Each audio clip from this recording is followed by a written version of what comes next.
At the height of the Cold War, the US and Soviet Union are locked in a nuclear standoff. We can't even recreate the terror and the fear that existed at that time. In October 1957, the Soviets stunned the world by orbiting the first Earth satellite, Sputnik. Sputnik signaled a fundamental shift in the Cold War arena. Previously to this, the U.S. had been viewed as having the upper hand. Not so much anymore. Sputnik was defined not as a Soviet success, but as a U.S. failure. Much of the blame for failure is directed at the president. President, Russia has launched an Earth satellite. They also claim to have had a successful firing of the intercontinental ballistics missile, none of which this country's done. I ask you, sir, what are we going to do about it? They felt that he was asleep at the switch when Sputnik happened, that it was his fault. A major U.S. defeat. A president taken by surprise, who fails to understand the significance of space. This has long been the popular understanding of Sputnik. But 50 years later, thanks to new evidence, a completely different story is emerging. The Soviets have done us a good turn. How the U.S. had the technical know-how to be first, but chose not to use it. Von Braun had the strict order not to build a satellite. I actually had the satellite in the trunk of my car. Why America was late getting into the space race. We're going to beat Sputnik by a year. And what secrets a president never revealed. All these he took to the grave. The real beginning of the space age. Sputnik declassified. Up next on Nova.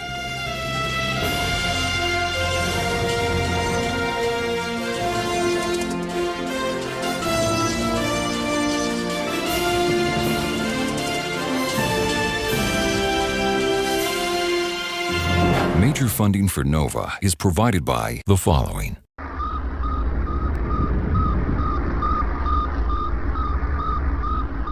Sputnik, the world's first satellite, was simplicity itself.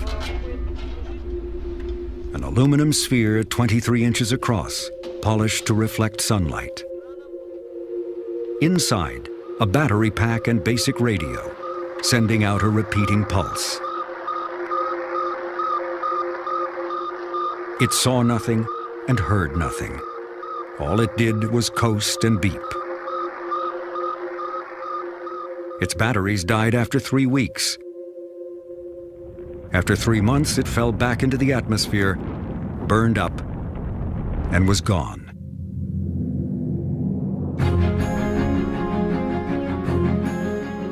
Yet Sputnik sent a shockwave through America and the world, not because of what it did, but because of what it meant. What the Sputnik signal means, we still don't know. The Russians haven't said anything about that. Our own experts haven't found any coded information in it. The event itself, the sudden Russian advance to the far frontier ahead of every other country, that event is full of meanings, clearest of all the scientists whose work is the exploration of space. I'm convinced that the Russian concept is very clear.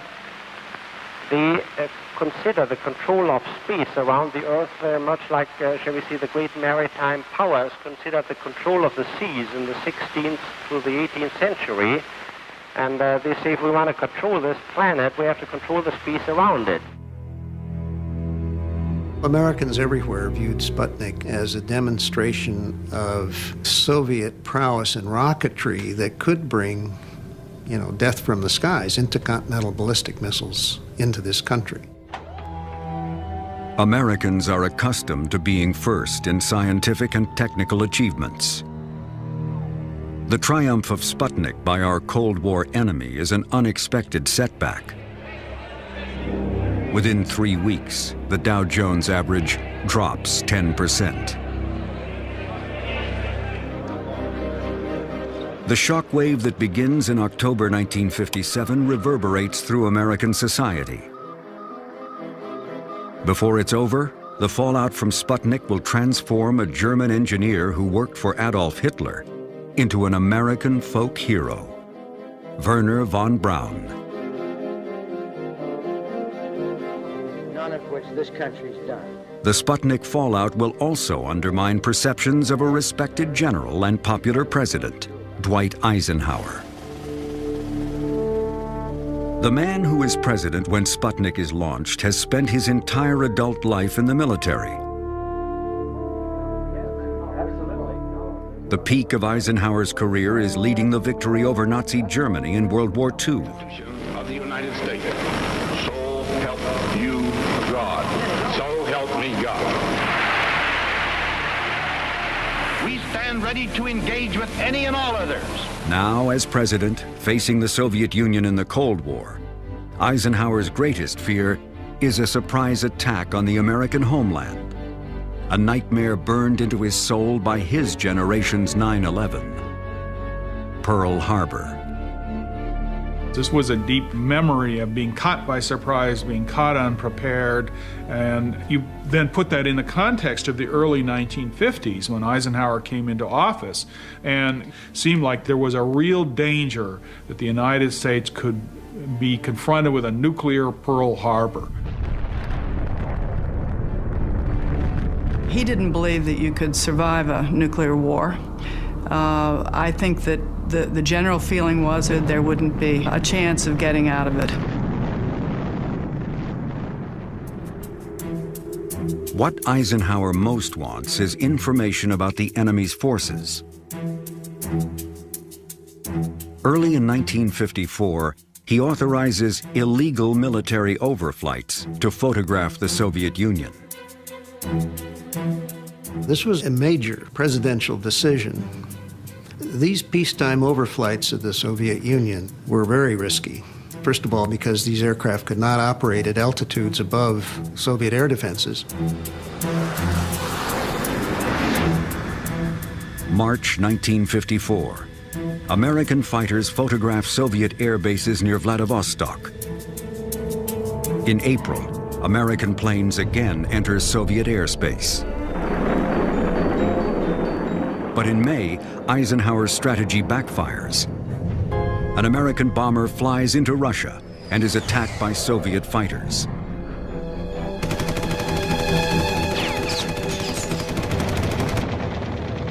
The damaged bomber barely makes it home. It is 1954, 3 years before Sputnik. Eisenhower is committed to surveillance of the Soviet Union, but he needs a better way. This led him to appoint a secret committee in 1954, headed by the president of MIT, James Killian, to examine this whole surprise attack problem. How real was it, and what did we need to do in order to get the information? In early 1955, the top-secret Killian report concludes that science may soon provide an alternative. Satellites could give Eisenhower exactly what he needs. What Eisenhower is lusting for is a complete overview, the kind of thing that'll tell us where they all are. It's like playing a poker game in which you can look over the other guy's shoulder. Eisenhower believes that intelligence and surveillance is the answer to preventing a hot war. Unlike aircraft, a satellite could keep the entire Soviet Union under nearly continuous surveillance. From now on, a spy satellite will be Eisenhower's highest priority for space, a project that will take years and proceed in deepest secrecy. In the meantime, the Killian report recommends the U.S. proceed with development of ballistic missiles, rockets used to carry bombs. In the early 1950s, the most experienced ballistic missile team in the country is in Huntsville, Alabama, working for the U.S. Army. But the roots of this team do not lie in Huntsville. The engineers developing missiles for the Army are primarily German, and many of them have been working on rockets since childhood. When I was about 14 or 15 years old, I built my first rockets myself. It was very primitive. It was an assembly of some old water pipes, which I screwed together and filled with self-mixed powder. And they got off the ground all right, maybe 15 feet or 20 feet, and then fell down again. I was still in high school, and we started, I would say it was in the very late 1920s, to build our own rockets and to try to fly them. And I said to try to fly them because most of them, of course, didn't work. One of these German rocket boys has even bigger dreams, Werner von Braun. He not only wanted to pioneer space travel, he wanted to go himself. He was obsessed with the idea that he could lead an expedition to the moon. He pictured himself in the seat, you know, in the driver's seat, in the pilot's seat of these spacecraft. In 1932, as a 20-year-old graduate student, von Braun comes to the attention of the German Army. The Army is searching for an alternative to heavy artillery, which is banned by the Versailles Treaty after World War I. They want von Braun to develop a ballistic missile, a rocket that will perform the function of artillery. The project will eventually require a vast new rocket development center. Peenemünde, a coastal town, will be the location. Von Braun will manage the team. As the project grows, von Braun demonstrates a genius for engineering management. By the time he's 30, his team numbers in the thousands. Yet he still maintains a breathtaking grasp of the smallest detail. The whole room changed when he came in. He sat down on a box in our laboratory, not on a chair, just on a box, and a very interesting technical discussion evolved. And it was immediately noticeable how well von Braun was informed about details. It was very impressive to me. In 1939, World War II begins in Europe. The German army is anxious to have von Braun's rocket available. But a working guided missile is still years away. The Peenemünde team faces enormous challenges in engines, guidance, and aerodynamics. The engine is basically a controlled explosion with an opening at one end. The engineers have to find a way to keep it burning for over a minute without melting itself. We had initially a lot of heat transfer problems, so the wall of our rocket engines burned through.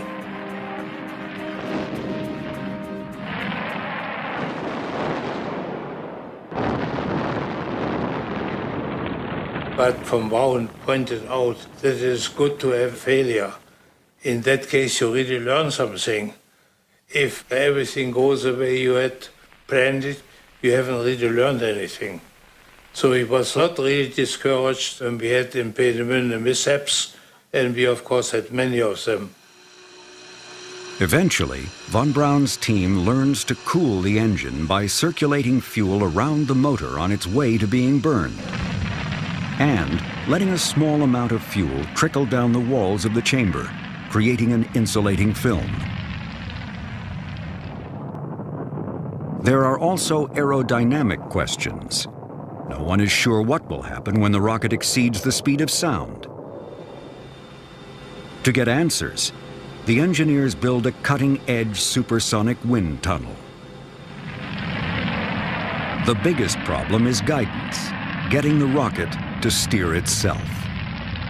You were going to have to develop something that would launch vertically and then tilt over, and you were going to have to keep that thing more or less on course, such that it would land on a target reasonably accurately. And that really was the biggest and most difficult part of the whole thing. Von Braun's engineers develop a system of multiple gyroscopes which sense the rocket's position and send steering commands to move control surfaces on its fins and vanes in the exhaust.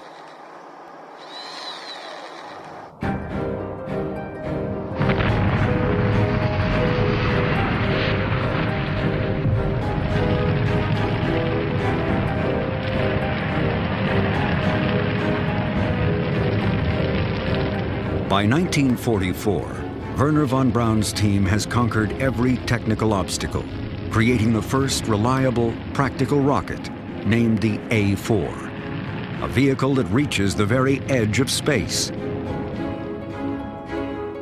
And even now, 13 years before Sputnik, von Braun is already thinking about a satellite. One day, one of us young ones said, "Dr. von Braun, do you really think that one of these days we can build a little artificial moon that will orbit around the Earth like the moon does?" And von Braun said, "By all means, when this ordeal is finally over and when we are lucky enough to survive it, then I'm sure that one of the things we will build will be a little artificial moon going around the Earth."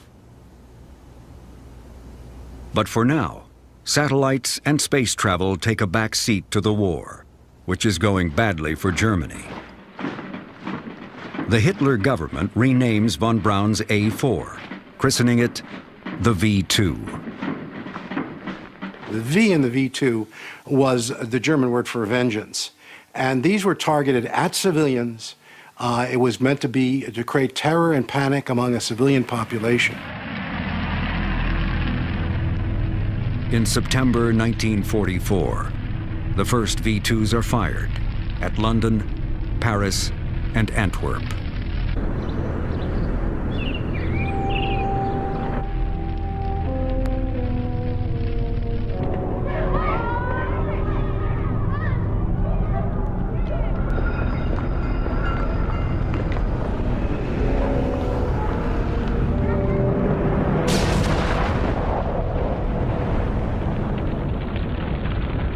Wernher von Braun has made the ballistic missile a reality.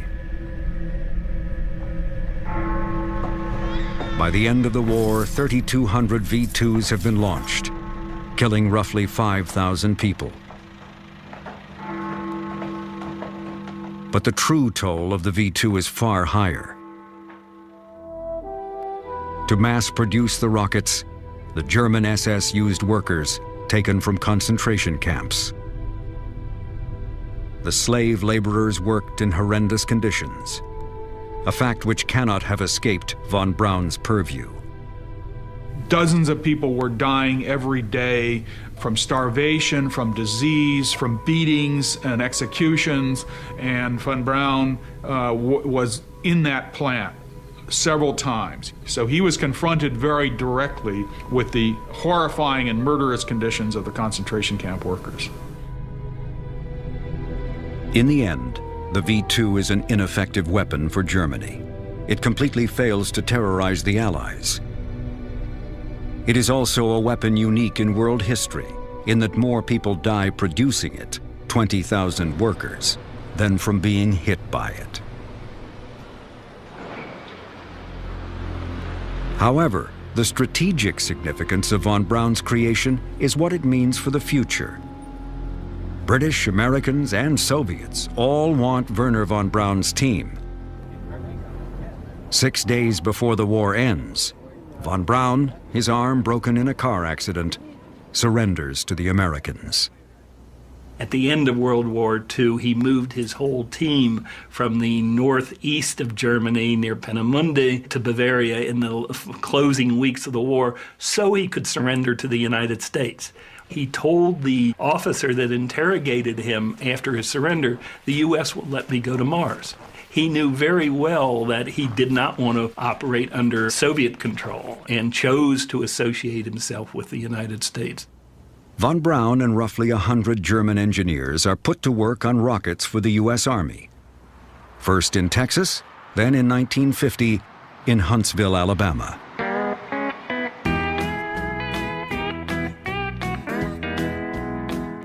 Huntsville was a southern town when we came here. It was a beautiful southern town. It reminded us very much of what we read in The Gone with the Wind. In Huntsville, the von Braun team is expanded. American engineers are recruited, many from the Deep South. I'm a country boy from Alabama. I was a very naive country boy till I went away to college.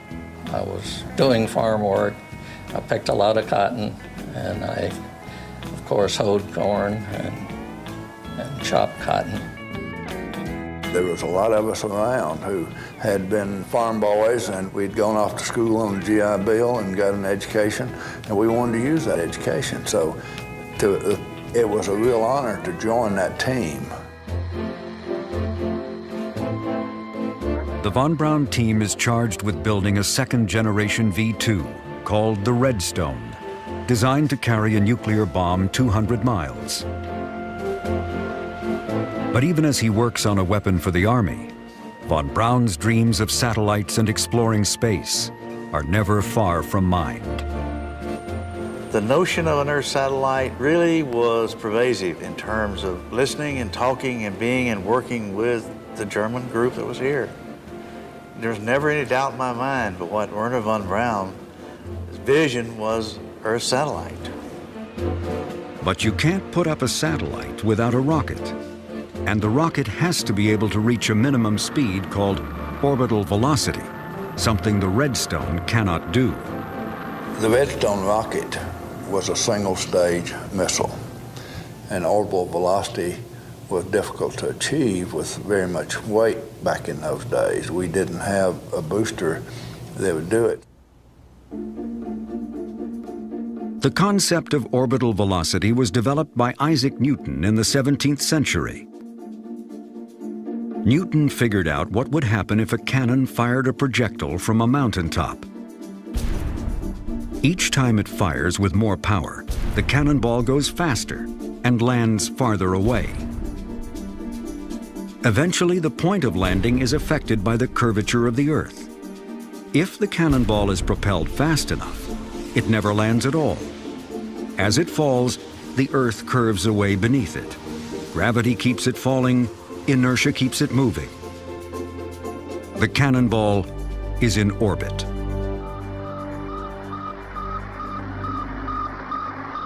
The necessary speed to achieve orbit, orbital velocity, is roughly 17,000 miles an hour.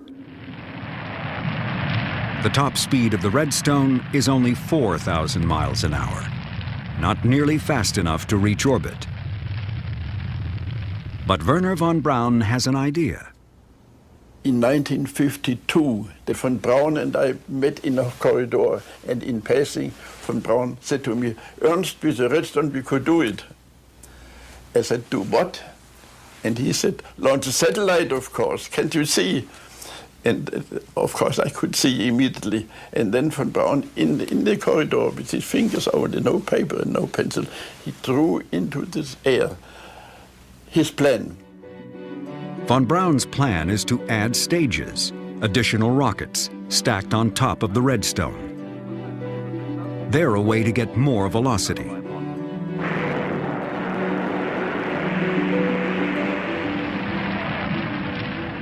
When the Redstone reaches maximum speed, the second stage will fire. Once that reaches its maximum, the third stage fires. By adding more speed with each stage, the top stage can finally reach orbital velocity.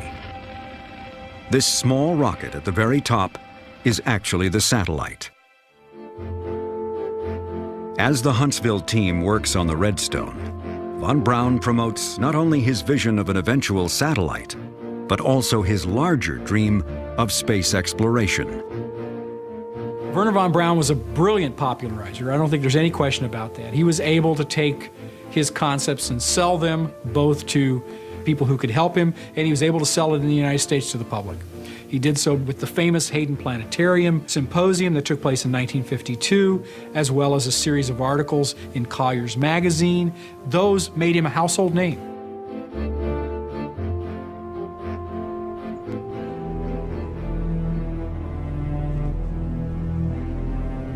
Wernher von Braun is not the only one with a vision for space. Unknown to von Braun, in deepest secrecy, President Dwight Eisenhower and his national security advisors are also studying satellites, not for exploration, but for spying on the Soviet Union. By early 1955, Eisenhower is set on creating a reconnaissance satellite. But the Killian report has pointed out a problem. The legal status of space has not been defined. National boundaries extend into the atmosphere, but how far up does territorial airspace go? The answer will be critical to Eisenhower's spy satellite plan. The question was, would the Soviet Union accept an overflight by an American satellite over its territory? Would that be a provocation to war?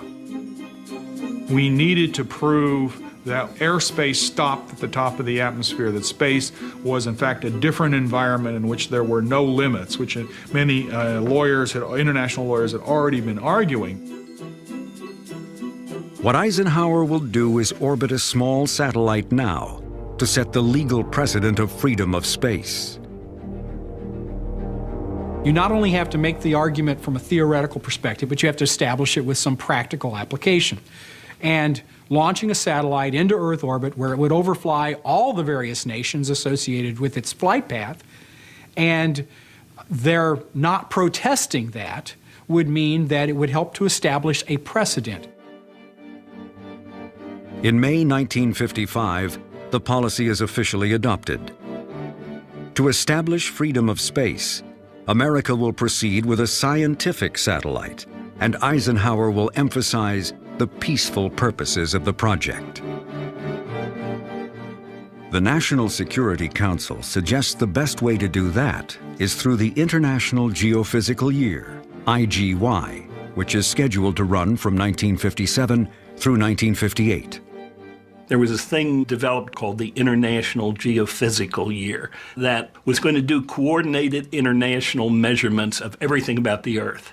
And in both the United States and the Soviet Union, the scientific community said, hey, wouldn't a satellite to do Earth measurements be a good thing to be part of the IGY?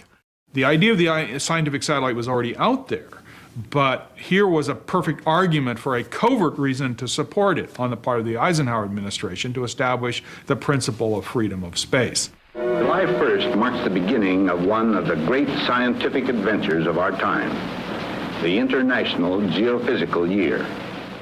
In July 1955, Eisenhower announces the U.S. will launch a scientific satellite as part of IGY.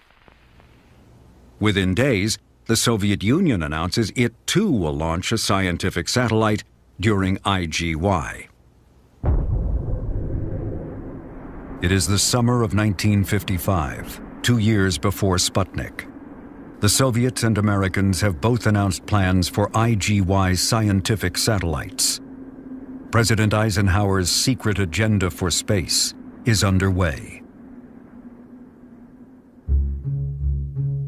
But Eisenhower has not announced who will build America's first satellite and the rocket to launch it. One proposal is submitted by Wernher von Braun's Huntsville team in partnership with the Jet Propulsion Lab in California. JPL has pioneered solid fuel rocket technology that will provide the added stages necessary for the Redstone to reach orbital velocity. JPL will also build the satellite, as well as a tracking system to pinpoint the satellite's position in space. Together with Huntsville, it's a winning combination. The competition is a plan created by a think tank affiliated with the U.S. Navy, the Naval Research Lab. It's basically a civilian arm of the Navy. It's a laboratory run by the Navy, paid for by the Navy, but it is basically civilian scientists who run it. The Navy's proposal, called Vanguard, will also use a multi-stage rocket. But whereas the von Braun JPL plan uses mostly existing components, the top stage of the Vanguard rocket will be brand new, built from scratch. In those days, failures were fairly common with missile systems. So we didn't really think that they would get there right out of the chute. On the other hand, we had a tried and true Redstone booster. In early August 1955, the selection committee picks Vanguard. At the Naval Laboratory in Washington, D.C., Dr. John Hagen reveals progress on the man-made satellite of Project Vanguard. Here's a model of the three-stage... The von Braun team is stunned. Oh, there was surprise, and there was anger. And we had worked hard to get this thing put together in the short time we had to put it together. And then to lose to what we felt at the time was more a political decision, less than a merit decision. Yeah, there was anger. We were pissed off because we thought we had the best system. And we just thought, you know, somebody didn't know what the hell they were doing to pick these guys.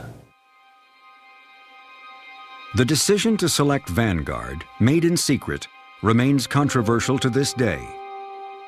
Historians still debate what went on behind closed doors. The Navy had a better scientific proposal. Their rocket combination based on a sounding rocket was weak. The Army had a far better booster to offer, but the Vanguard scientific payload was by far superior.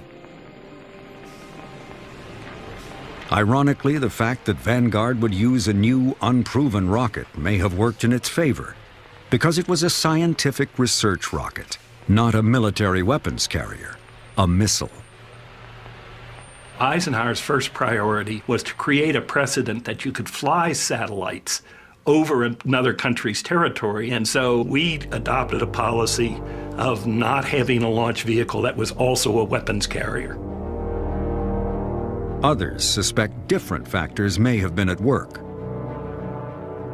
There may have been some other reasons that were not stated in quite the same way. There was resentment inside the Department of Defense and in other settings in the U.S. government against Wernher von Braun and the German rocket team that had come to the United States after World War II. Some people said President Eisenhower did not want the German team to be the main ingredients of the launch of the first satellite. And I have not seen any written documents on that, but people have mentioned it. Von Braun's point of view on all of this was that this was an enormous mistake because Vanguard was much more difficult to develop. It required more work, more money, and more time. As far as he was concerned, objective number one was just to beat the Soviets into orbit. For the next 2 years, Wernher von Braun and the Huntsville team, working with JPL in California, continued developing their own rocket and satellite project in secret. When the White House chose Vanguard and a Navy program instead, he didn't accept that decision. He kept pushing and pushing through his Army bosses for reconsideration. He stayed in touch with James Van Allen, and the Jet Propulsion Lab, saying, kind of, just in case the Navy fails, let's have a satellite ready, more or less under the table. Von Braun had the strict order from Washington not to build a satellite. We were allowed to think about satellites and to make some paper drawings and paper studies, but not more than that. So what we had to do and what I had to do was to work at home in my garage and put something together, and because we were not allowed to do it officially. In September 1956, von Braun and JPL plan a launch to test the ability of a missile warhead to survive high-speed re-entry. It's part of their joint work on weapons.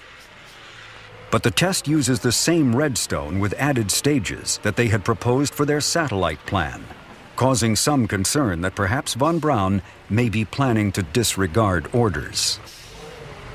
We heard that we were going to get an inspection, an audit, a team coming down here to see if we were preparing to do satellite work because we weren't authorized to do satellite work. Okay, so I actually had the satellite in the trunk of my car when the audit team came around. Nobody really gave me an order to do that, but it was sort of like, well, we didn't want the auditors to think we were doing satellite work. On September 20th, 1956, more than a year before Sputnik, the Redstone with extra stages, called Jupiter-C, is successfully launched, carrying a dummy top stage. Had it carried a satellite instead, history would be different. When we fired that, we knew we could put a vehicle in orbit because we had the velocity that it required. If we had been given the go-ahead, we could have beat Sputnik by a year. We had the hardware over in Redstone sitting in warehouses ready to go. We could have beat them. That's the thing that grabbed us, hurt the most, is we knew ahead of time that we could have beat them. For the next year, the von Braun team keeps a Redstone rocket stored, ready to put up a satellite, but they conceal what they're doing. Officially, it was a Redstone out of the production line with which we had to check and test the ability of the rocket to stand long time storage. So you see, that was militarily justifiable, but for us, silently, it was the launcher for the satellite. In the Soviet Union, the Russians are also working on their IGY satellite and on missiles. It is now July 1957, 3 months before Sputnik.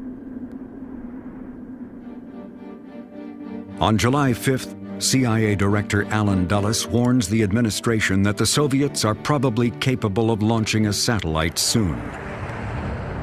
The CIA is getting information from U-2 spy planes photographing Russia, a stopgap measure until reconnaissance satellites are ready. In August, the Soviets announced they have successfully flown the world's first intercontinental ballistic missile, a rocket capable of delivering a nuclear bomb halfway across the planet. The Russian engineer responsible for the Soviet ICBM, the father of the Soviet space program, is Sergei Korolev. He was like a general. He was like a bright general who know what he want, who can bring all these people together and make them doing what he want on all levels. What Korolev wants is to orbit a satellite, and now that he's tested his ICBM, he'll get the chance. After that successful launch, and only after that, did Sergei Korolev go to Khrushchev and say, if you give me authorization, I can have in a couple of months some small satellite, and we will beat the United States into space. Korolev wanted to win this race, and he did everything for this. He wanted to be the first. It was a race not between two countries. It was a race between the United States and Korolev personally. Korolev knows the West will demand proof of the Soviet accomplishment. He plans to provide it with a simple beeping sound, able to be heard by amateur radio operators all over the world. He, from the very beginning, understood that there might be interesting international impact, and he simply installed a little transmitter and antenna to communicate with radio amateurs. And he assumed that they will be able to pick up the signals of the Sputnik. If some of Western propaganda would cast doubt that Russians launch such an object in space, these independent amateurs would be able to confirm.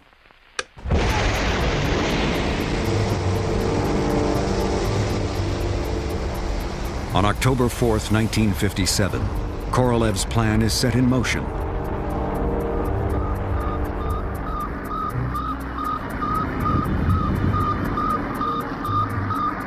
Sputnik, the world's first satellite, reaches orbit. As Korolev predicted, amateur radio operators all around the world track the signal and confirm what the Soviets have done. This is the satellite launch day before yesterday, Friday the 4th of October 1957. It's now 8:30 a.m. on Sunday the 6th. Having been warned by the CIA, Eisenhower is neither surprised nor alarmed. On October 8th, 4 days after Sputnik, he meets with his advisors. Just a few days after Sputnik was launched, Donald Quarles from the Department of Defense is in the Oval Office talking to Eisenhower, and one of the points that he makes is that he thinks that the Soviets have done us a good turn. They had established a precedent of overflight, exactly what Eisenhower wanted to do initially, and now the Soviets had done it for us. But the public doesn't care about legal precedents. All they know is that the Soviets have beaten the U.S. to a major technical milestone. I ask you, sir, what are we going to do about it? Well, let's take first the Earth satellite as opposed to the missile, because they're related only indirectly in the physical sense, and in our case, not at all. Well, I think Eisenhower made a very first-rate political misjudgment about the impact, both within the United States and in the world, of space achievement. Because of the secret intelligence that he had, because of the U-2, he knew for a fact that the Soviet Union was not nearly as big a threat as the hawks and the hysteria mongers seemed to think it was. But the American public couldn't know that. They didn't have this information, and therefore they felt that Eisenhower was asleep at the switch.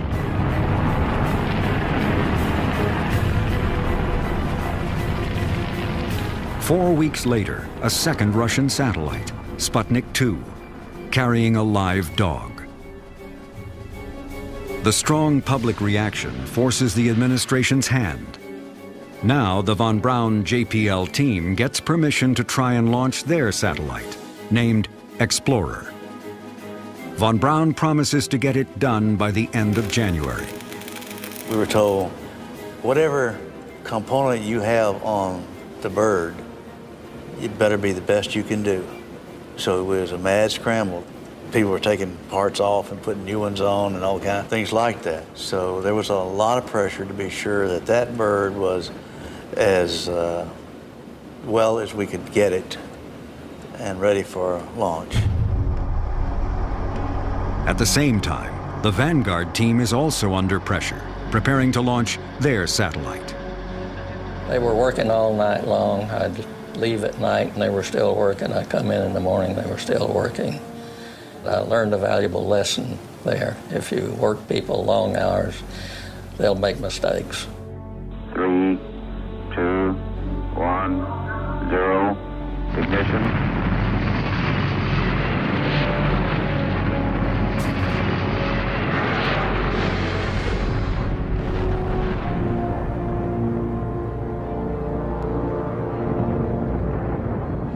Eight weeks after Sputnik 1, December 6, 1957, on live television, Vanguard rises a few feet, loses power, and explodes. I hate to say this, but I think we were happy to see it blow up, because we knew that the only other chance that the United States had of getting anything into orbit in reasonable points of time was our bird. By late January 1958, the von Braun team is ready with Explorer. The rocket is the Jupiter C, a modified Redstone with extra stages added. The upper stages are built by JPL, as is the satellite, which contains scientific instruments designed by James Van Allen of the University of Iowa. Left complete. All right, give me range, please. 5, 4, 3, 2, 1. Fine command. Fine command.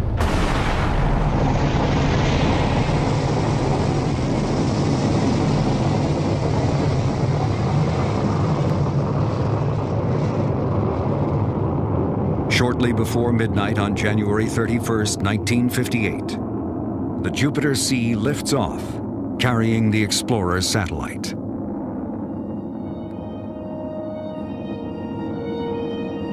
They waited for 90 minutes, and here's the signal coming over. It had made it around and was coming back.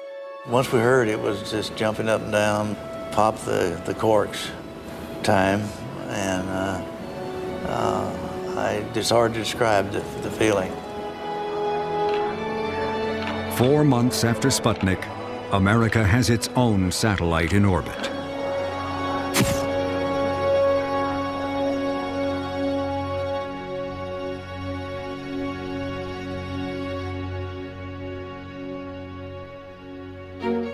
Explorer will go on to do more science than either Sputnik 1 or 2, detecting bands of radiation surrounding the Earth, the Van Allen belts, named for James Van Allen.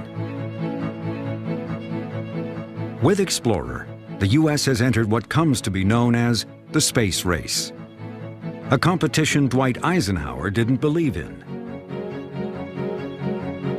He wanted spy satellites for national security, but was skeptical whether moving toward a manned space program would be worth the cost. There never has been one nickel asked for accelerating the program.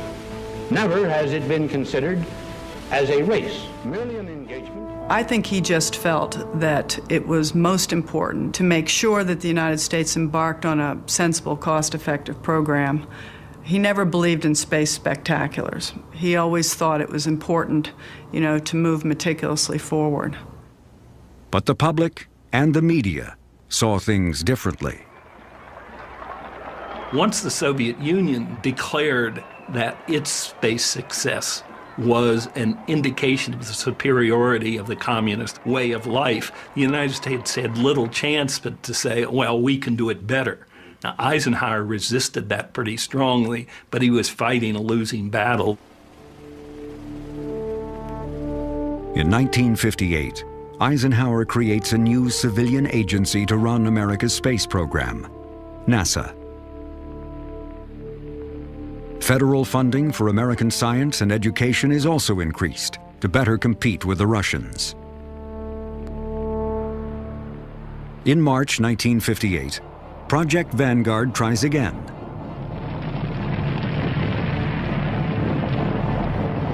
Vanguard becomes the second American satellite. Its data prove that the Earth is not perfectly round, but slightly pear-shaped. Today, Vanguard remains in space, the oldest artificial satellite still in orbit. The success of Explorer cements Wernher von Braun's image as an American hero, the man who put the U.S. back in the race. The U.S. government keeps secret the details of von Braun's World War II past, which only emerge after his death.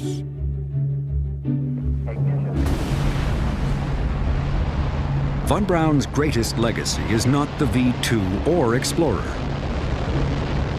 When Americans reached the moon in July 1969, ending the space race, it is a von Braun rocket, the mighty Saturn V, that gets them there.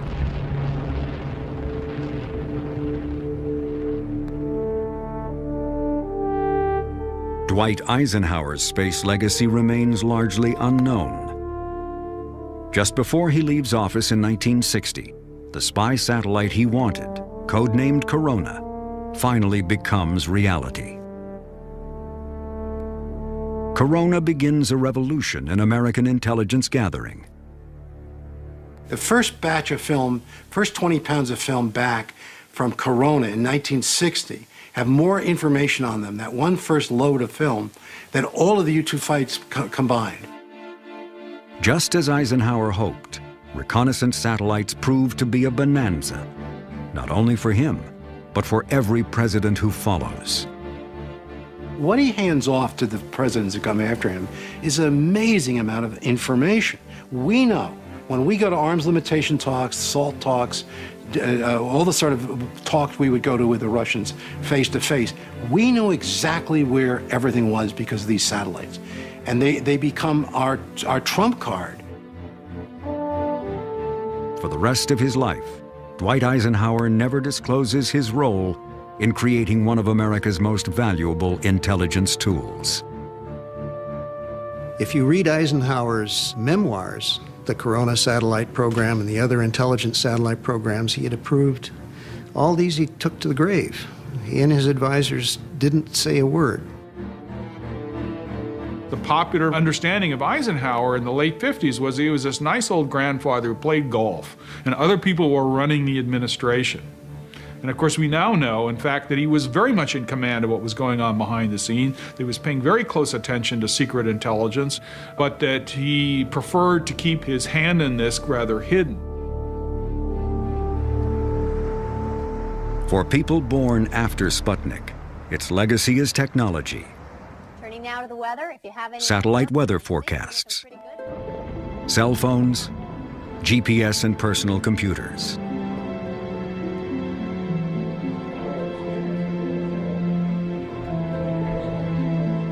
But for those who lived through the fall of 1957, Sputnik will always have a deeper, more profound meaning. For the first time ever, we leave this planet, we go into Earth orbit with a human-made object, and that signals the beginning of a new era, a new age, which we call the space age. And the world has fundamentally changed in the 50 years since that took place.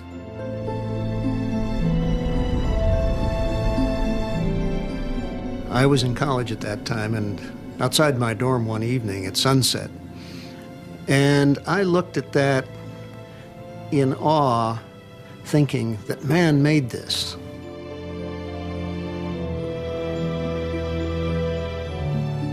Sputnik 1 changed everything, just changed everything.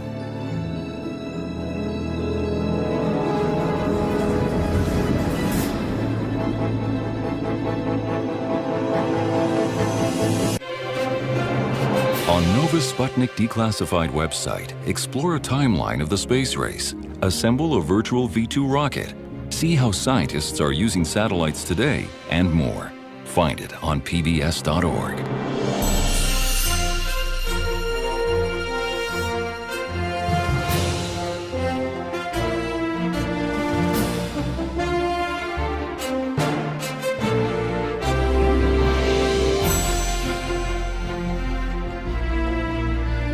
To order this Nova program for $24.95 plus shipping and handling, call WGBH Boston Video at 1-800-255-9424.